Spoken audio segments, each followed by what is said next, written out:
how grateful all of us are as employees to celebrate your success. That's really what this is about. This whole weekend is about celebrating your success. So you're going to have some time today to kind of walk around the office, and I want you to think about one thing. I want you to think about how you feel.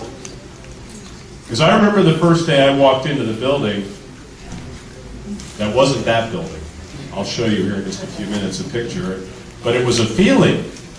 I told my wife when I went home after I interviewed with Blake and Steve, I said, I want to work there.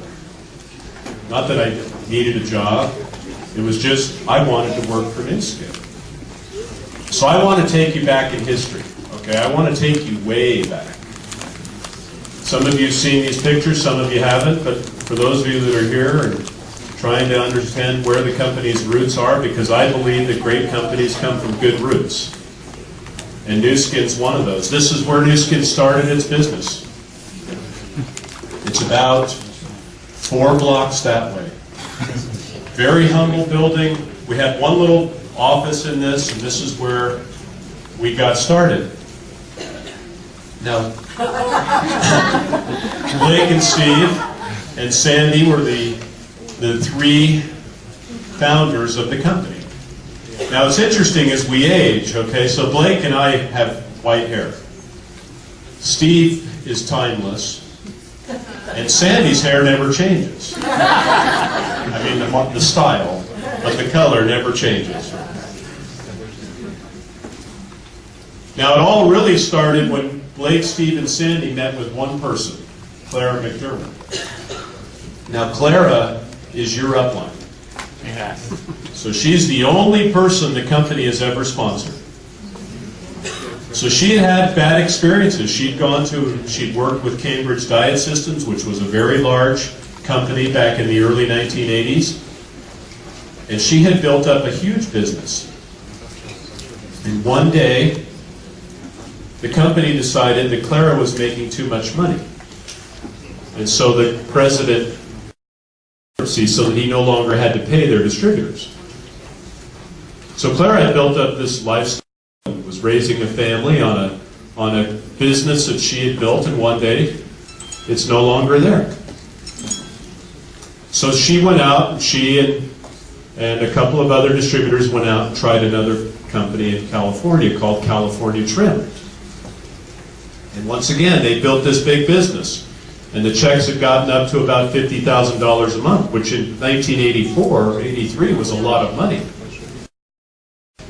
And the president decided that the distributors shouldn't be paid more than the president. So they went to cash their checks one day, and the bank called them and said, there's no funds. These checks aren't good. They called the president. He said, well, we've just decided that you're making too much money. So you can imagine how Clara was feeling about our industry. So her son set up a meeting with her and Blake, Steve, and Sandy. And I can tell you that the only reason the company is around today, now granted, Blake, Steve, and Sandy created a foundation, but had Clara not made a decision to join New Skin, I promise you, we would probably not have survived. Because one of the things Clara did when she came in is she demanded of the company, because of her past experience, she demanded of the company certain things. She demanded that the company always manufacture its products with the highest focus on quality and integrity. Now, one of the other things that happened to her when she was selling diet systems through Cambridge, they discovered a little bit of salmonella in the product. And she quickly saw what happened with her business when companies didn't focus on quality product. She also asked that the company provide accurate records, that when somebody comes into this business, they know exactly what's going on. Now, we need to put ourselves back in time. This is 1984, like September 1984. The internet didn't exist. Computers, as we know them today, they were as much as, I mean, you'd spend $10,000, $15,000 for a computer that does less than my watch.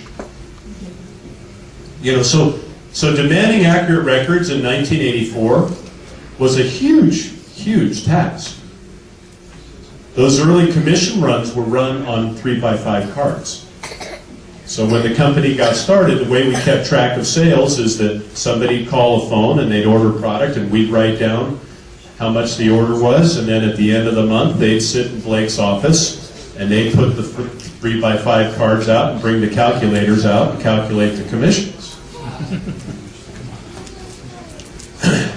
But Nu Skin from that day has always maintained this commitment.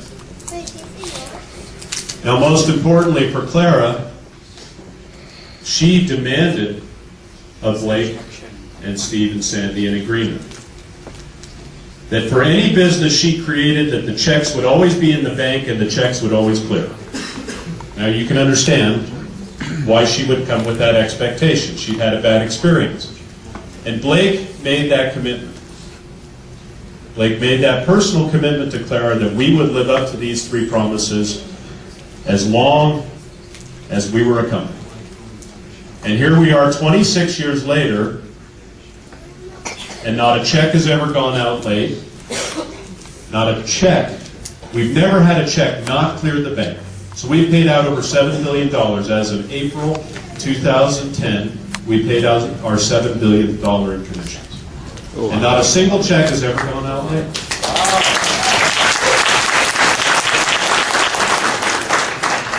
But here's the thing. Clara had to have trust, right?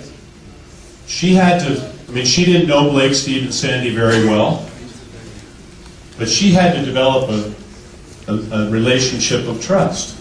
And the one I discovered over the years, and you discovered too, is that this whole business survives on trust. You have friends, family, business associates. They trusted you enough to go to a business opportunity meeting, right? You trusted somebody enough to go to a business opportunity meeting. And it all started with that relationship of trust. Now, I have 7 children and 3 grandchildren. And the one thing I tried to teach my children is that society lives on a principle of trust. It exists. That if people can't trust you, then things don't work. And you think about all the things that we do based on trust. We deposit money in banks based on trust. We buy stocks based on trust. All of it is based on that simple principle that people can be trusted. Now, it's particularly relevant, not that we asked for this. This had nothing to do with any request on the company. But the fact that one of the top business magazines in the United States said Nu Skin is one of America's most trusted companies. They just know that when they talk to a Nu Skin employee, when they talk to Truman Hunt, or when they talk to our chief financial officer, they know that we're not going to paint a picture that's not true. And that's why people love Nu Skin. That's why what you're doing is so important. Now here we are today. You saw the building. And here's our promises for today. You've heard Truman talk about the vision of the company. Okay, so vision, there's a difference between a mission and a vision, right? A mission is who we are. It's what's in our heart. It's what you feel. Okay, a vision is what we do. It's our filter. And our filter is that we do everything we can to be the world's largest direct sales company by paying you more than any other company. That's the only way we'll measure it. It's not about revenue. If you saw my Facebook posting on Monday morning, I said, hey, Nu Skin had a record quarter. We paid out $162 million in commissions in that quarter. Because that's what matters. We're going to measure ourselves by how much we pay you. So you're going to see our goals here in just a second that we're going to collectively go about. Now you're also going to know that Nu Skin is committed to be the world's leading anti-aging company. I can tell you that there are things in the works that are going to allow people to have aging be an option? Think about it. You think about your children. I think about my grandchildren, and I think about what they're going to be able to experience that I wasn't able to experience, because now we have solutions to allow them to age differently. You know? I mean, those of you that are on Vitality know exactly what I'm talking about. The mouse on the right is still alive today. Still alive. Wow.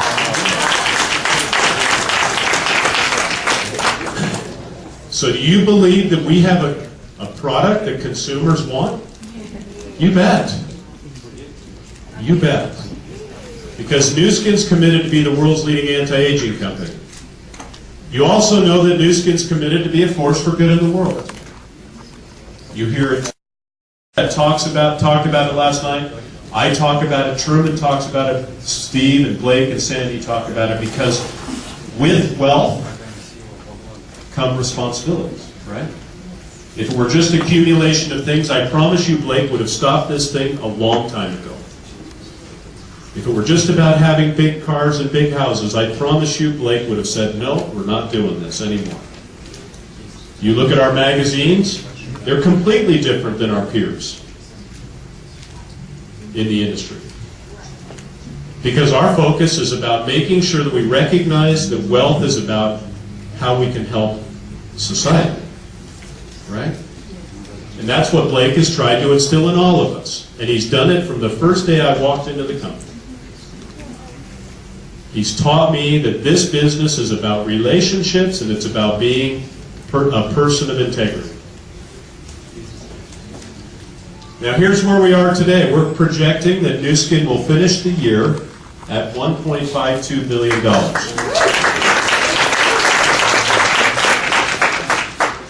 We're going to pay out a little more than $600 million. I'll get the exact number after it happens. I was in Friday, and I was sitting up on the tables up in the front with the Blue Diamonds and Team Elites, and I got an email. I was doing email. I shouldn't have been doing email, but I was doing email on my iPhone. And all of a sudden, an email pops up from our commissions team here saying, we just broke $700 million Circle members, and we're now at 708. And I looked at the list, and right on the list was somebody who was sitting right next to me. So I turned this way and I quietly texted him and I said, oh, congratulations, it's confirmed. And he was looking around, who is this? Because he didn't have me listed in his contact list. I just put a big smile on my face. But think about that mile.